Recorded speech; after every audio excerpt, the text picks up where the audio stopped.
What's up, YouTube? It's the Action Figure Grader. This is part 3 of my Star Wars action figure coverage over at Hakes. Their Lot 239 just ended, and it's been a whirlwind of videoing. I put together 3 videos. This is the third. I'm going to do one more for some CGC graded comics across all grades, just some books I was watching. That will air tomorrow.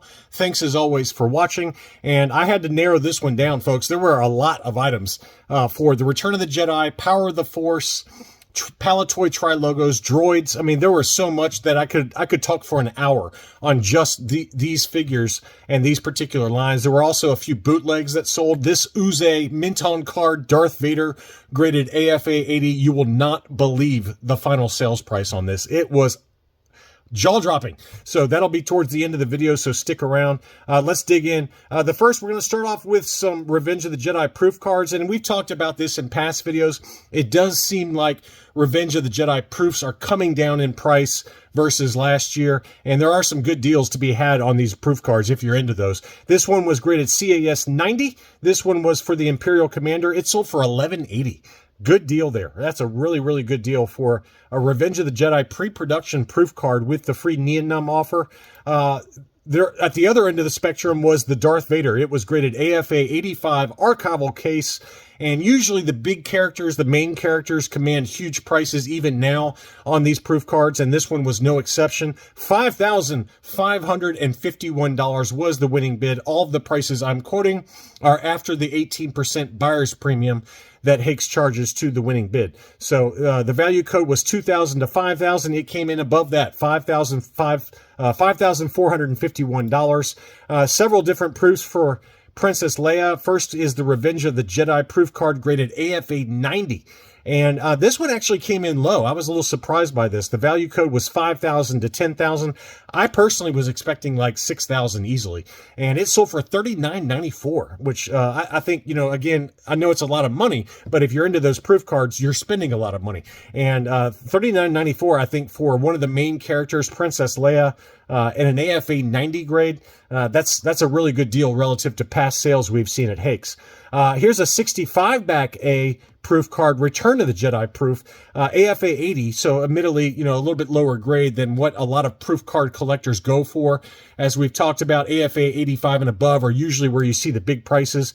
The value code was 2 to 5,000. It sold for $32.45. So kind of in the middle there. You know, again, it's tough to find those Return of the Jedi proof cards. They're actually harder to find than the Revenge proofs, believe it or not. So, you know, again, a pretty interesting sales price there. Here is a 48 back transition card for Princess Leia, and this one had the Han Solo blaster packed inside instead of her usual blaster. So you can see that DL44 blaster there, and it was a clear blister, I believe, but it was only an AFA 60. So keep that in mind. But any Return of the Jedi mint on card Princess Leia first 12, you're going to pay a lot of money for it. They were not produced in high number, and the value code was 1,000 to 2,000. It sold for $17.80. Pretty interesting sale there, just given the factory air aspect of it with the incorrect weapon inside. Pretty good deal there. Next up was a 65 back C Obi-Wan Kenobi clear blister, AFA 85, straight 85s for the sub-score. We all know that these collectors that buy at Hakes love the straight 85s, clear blister, and this one was no exception. I knew the value code was too low of 400 to 700. I was expecting about 1,000, to be honest with you. It sold for $15.14, so about over double what the high end of the value code was on that one, but what a stunner on that one. Here was a 65C Yoda clear blister, AFA 80. This was one I was kind of thinking about, but I didn't even touch Hakes on Wednesday night when these auctions were ending, because I knew that I would want to bid on some of these when I'm trying to save up for a really big comic book. But this one was a beauty. It really was. It sold for $12.98. That's kind of right in line with where one just sold at the last Hakes auction, about $1,100-1,200. So $12.98 took that one home. Next up is the Tusken Raider Hollow Cheeks mint on card, and this one was graded AFA 85, and it had the blister support on it because it is a yellowed blister. Those are a little bit more brittle, and whoever submitted it to AFA was, I'm not going to risk it. I don't want this thing cracking and shipping, so I'm going to add blister support. Very desirable item there for the hollow cheeks to get it mint on card, and the price reflected that. I knew that value code was way too low. I've seen loose graded AFA 85 sell for higher than what the upper end of the value code was of $700 to $1,000. It sold for $1,298, which is, I mean, again, it's a lot of money, but it's probably about right for a mint on card hollow cheeks Tusken Raider graded AFA 85. Next up is the very desirable alternate card image for the 77 back A Luke Skywalker. So this is an AFA 85 punched example, and it's got that alternate image Luke Gunner card. Yellowed blister, but still a very desirable item. The value code of $2,000 to $5,000, it sold for $2,725. So towards the lower end of the range there. AFA 85, that's about what you're going to have to pay for one of these alternate image card backs.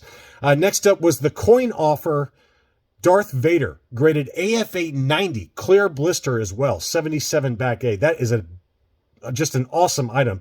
And I thought this price was a steal of a deal. AFA straight 90s, AFA 90, $889 took that home. That's a price I'd pay all day long.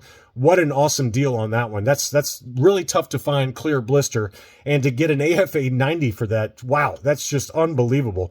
And this one is a made in Hong Kong figure. So this was not a made in Mexico, which I don't think I've ever seen any made in Mexicos with the coin offer. But I just wanted to point out this was an AFA 90 clear blister Vader for $889. That's a price that is very, very fair. Next up, again, like we talked about in the last video, mint on card Boba Fett's are really coming down in price, and now's a pretty good time to pick one up if you're in the market for one. This one was a 77 back A yellowed blister Boba Fett punched example AFA 80, and it sold for $1,815. So well below the value code of $2,000 to $5,000. I mean, I was thinking like $2,200, $2,300 would where this one would end up, but it even came in below that number. So great deal on that Boba Fett. And be on the lookout for mint on card Boba Fett's, because I think now's as good a time as any to pick one up if you're in the market for one. Here's an interesting item. This one was a Jabba the Hutt early conceptual hard copy of the playset figure. So it was not graded, but it was just kind of like a proto mold type of thing.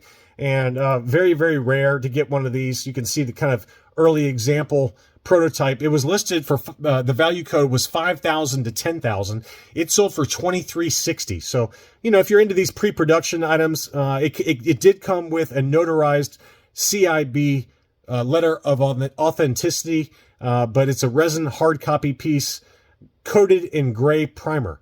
Both are conceptual in design from the earlier in the production process, and it features slightly altered design than seen on the final production figure. So very cool item. You know, I'm not into these kind of things, but $2,360 seems like a pretty good deal relative to the value code of $5,000 to $10,000. Here was a beautiful Miro Meccano clear blister 45 back Return of the Jedi Han Solo, Yan Solo as he's known.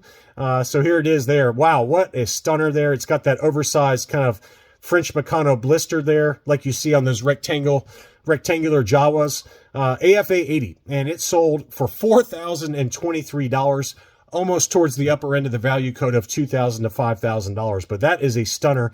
It's got that Miro Meccano logo in the lower right-hand corner on the back of the card back, multi-language, French language card back there. So those foreign examples, man, people just continue to pay big money for them. Some Tri-Logos, I didn't include all of them. I just included a couple of ones that I thought were good deals. Here is the Tri-Logo Leia Hoth AFA 80, and it sold for $951. I was expecting $1,200, to be honest with you, $1,200, $1,300 easily. Unpunched example, clear blister, beautiful condition. I mean, that one was an absolute stunner there. And $951 is a price I would have paid all day long for that. I am so glad I stayed away from Hakes, because I would have bid this one up all day long. Here was the Tri-Logo A-Wing pilot, graded AFA 80, unpunched. It did have that ugly new figure 1 pound 59 pence price sticker that was applied in the factory on many of these Tri-Logos. So take that for what you will. That sold for $519. I mean, that is a bargain of a deal for an unpunched A-Wing pilot mint on card AFA 80. Likewise, here's the Imperial Gunner AFA 80, and that one sold for $973. Again, it's not a steal relative to the A-Wing pilot, but I think this one was a good deal, $973, probably fair market value.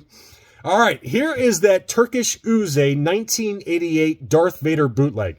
These were produced in Turkey, and very desirable bootleg. Mint on card with blister support on this one. And again, I mean, I don't remember ever seeing one graded this high before. The value code was $10,000 to $20,000. I was expecting, honestly, kind of 15-ish. It sold for $9,735. So it came in below the value code, but still, you're talking almost $10,000 for a bootleg figure that came out in 1988 mint on card. So pretty incredible item. We probably will not see one this high of a grade ever again. I don't know what the population report is for these, but I would guess that this is probably the highest graded, if not, let's see, rare as carded, none higher. So yeah, I was right. None higher according to the current AFA population report as of October 2023. I mean, who knows how updated that population report is, but I tend to think that this is the highest graded example in the world, and to get it for below the value code, a pretty incredible item. One other bootleg was the Hungarian bootleg Princess Leia mint on card, graded qualified 70. AFA always grades these qualified because they are stapled. The blisters are stapled to the card back for all of these bootlegs. But you can see the staples right there at the top and bottom. Otherwise, you know, they can be kind of loose. So in theory, you could kind of switch out the figure, I guess. It would be tough to do without damaging the blister, though. But still, AFA qualified 60, green blaster. There is also a red blaster version for this Princess Leia. It sold for $1,442, below the value code of $2,000 to $5,000. It just seems like the market doesn't particularly care about bootlegs right now, other than maybe Polish bootlegs. But you know, this Hungarian bootleg Leia mint on card, I think that was a really good deal. Some Power of the Force before we wrap things up. We've got the very desirable Power of the Force Anakin Skywalker, kind of the holy grail for Power of the Force collectors. This one, the value code was $10,000 to $20,000. It was an AFA yellowed 75, archival case, unpunched, no price sticker. It sold for almost $13,000.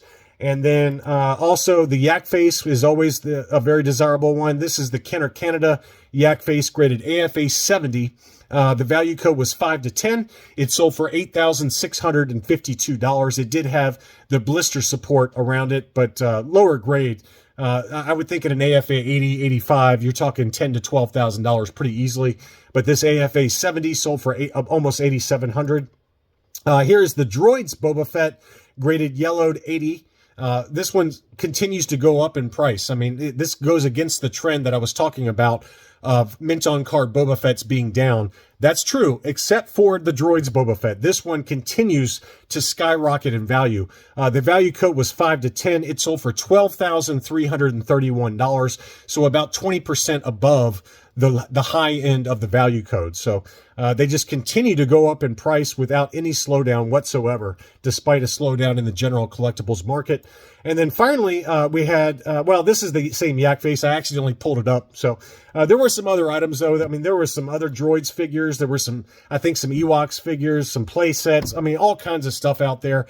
I just wanted to narrow it down to give you a snapshot of some of the really cool items that were out there for the Return of the Jedi, Palatoy Tri-Logos, and then Power of the Force and Droids. But just this batch of items that Hakes had, I don't remember anything comparing to this lot of items. Whoever owned all of these had an incredible collection, and they made a lot of money in this Hakes auction. So thank you for watching my coverage of these different Star Wars action figures, and I've got one more video covering comics tomorrow. Thanks again, and I'll be back soon.